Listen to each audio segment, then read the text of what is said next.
د دې نه مخکې هم په دې کې په ټرالۍ کې یو سړی ډېره غټه خطره ده. بالله من الشیطان الرجیم بسم الله الرحمن الرحیم. زما افتخار نامه ده د خلیل آباد 2 نمبر ناظم یم. د ډیرو پله چې دا کم خوړ دی څه خو مخکې نه هم بلیک دی، تاسو ټولو ته پته نه، مونږ په میډیم او ډي سی صاحب ته، اے سی صاحب ته، ډي سی صاحب ته ټولو ته پته ده. اوس دلته دا سوسایټي روانې دي، د دې خوا دې خوا محلې آبادېږي، نو دې کې دا خوړ بند دی او د دې اوبه که چېرې دا بند دغه شو دی د ټیکټرو دپاره دا ځای بند کړی دی او کچه خاوره ده، نو دا میل که د خوړ طرف هم به بند شي، مخې ته هم دا بند دی، د روډ په طرف باندې چې کم دی او دې ځای نه هم بندېږي او دا لاندې کورونه دي، که دا دغه شو د دوی به ډېر غټ نقصان وشي. نو زه وایم چې زه د میډیا په ترو باندې د ډسټرک انتظامیه ته وایم چې یاره د دې پوره دغه وکړي، د لیبر کالونۍ سره خوا کې رحمت آباد ورته وایي، د لیبر کالونۍ منګړ په شا باندې دلته دغه چالو ده او پراپرټي ده، د هغه محلې جوړېږي، نوې آبادۍ کېږي، هغې دپاره دی سمیږي، نو هغه غونډ خوړ د دې دپاره دی بند کړی دی. نو د دې پوره په دې باندې د ایکشن واخیستی شي او که وی نه غوښتو نو بیا زه خپله کولوم،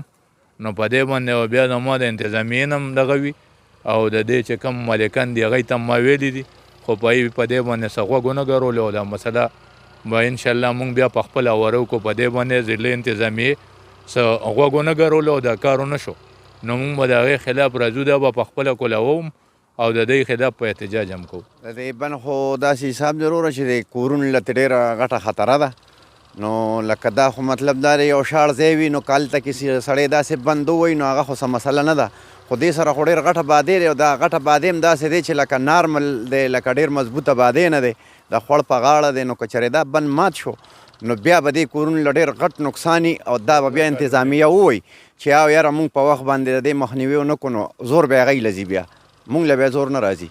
ولې چې دا هر څومره نقصان وشو نو د دې مسله به بیا انتظامیې ته وي.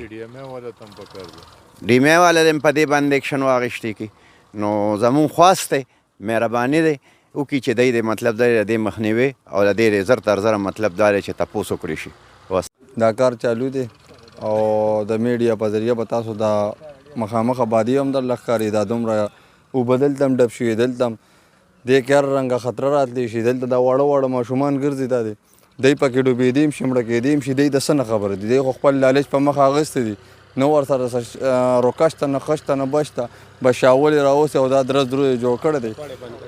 دا لاره دی جوړه کړې ده، دا اوبه دلته ډب دي، د دې لارې اوبه ټولې په دې کوارټرو دي چې کله باران وشي مونږ هلته کې بیا خلکه مونږ په شرمونو شرموي، وایي دا اوبه ټولې په دې سایډ راځي، دا خوړ چې کولو کې دا ټرالۍ خو پیله په دغه وړه غوندې لار ده، ټوله 11 فوټ لار ده، دی پې دا غټ شاولې او دا ټیکټر یې ښکته کوي پورته کوي، د دې نه مخکې هم په دې کې په ټرالۍ کې یو سړی ګیر شو او دلته چې کوم دی دی په دې باندې ځي راځي، دا واړه به دی چې کوم دی غرق غبر کړي، نو دا میډیا په ذریعه اے سی صاحب ته، ډي سی صاحب ته، دا حکومت چې څومره واکمن خلک دي هغوی ته زمونږ دا خواست چې راشي د دې ځای وزټ دی وکړي، په دې خلکو د کار بند کړي او